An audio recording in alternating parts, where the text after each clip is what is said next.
அண்ணாமலை வந்து உடன்பட்டுட்டார். அதிமுக, பாஜக கூட்டணிக்கு ஓகேன்ற முடிவுக்கு வந்துட்டார். அதனால தான் இப்ப இந்த யார் அந்த சார் அதெல்லாம் அவர் ஆதரவு கொடுக்குறாரா? எப்படி பார்க்குறது? அதிமுகவுடன் கூட்டணின்றதுக்கு இப்போ பெக்கர்ஸ் ஆர் நாட் சூசர்ஸ்.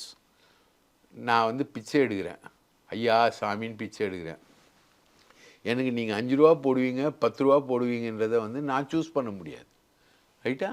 அந்த மாதிரி தான் அண்ணாமலை. அண்ணாமலையாலலாம் ஒன்றும் சூஸ் பண்ணலாம் முடியாது. சூஸ் பண்ண முடியாத அளவுக்கு ரெய்டு நடத்தி கொண்டு வந்துட்டாங்க.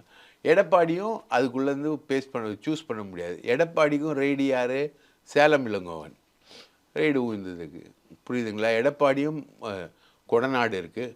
கொடநாடில் வந்து டெலிஃபோன் ரெக்கார்டுகள் 31 பேர் டெலிஃபோன் ரெக்கார்டுகள் வந்து ட்ராய் அமைப்பு, telephone regulatory authority of India கொடுக்கணும். அது வந்து சேலம் கோர்ட்டில் கொஸ்டினாக இருக்குது. 3 கோடி ரூபா செலவாகும் எங்களுக்கு அப்படின்னு ட்ராய் வந்து பதில் சொல்லியிருக்கு. அந்த 31 பேர் ஸ்பீச்சில் எடப்பாடி ஸ்பீச்சும் இருக்குது. எடப்பாடி ஸ்பீச் இருக்கு. அதுதான் 31 பேர். எடப்பாடியுடைய ஃபோனையும் சேர்த்தாங்க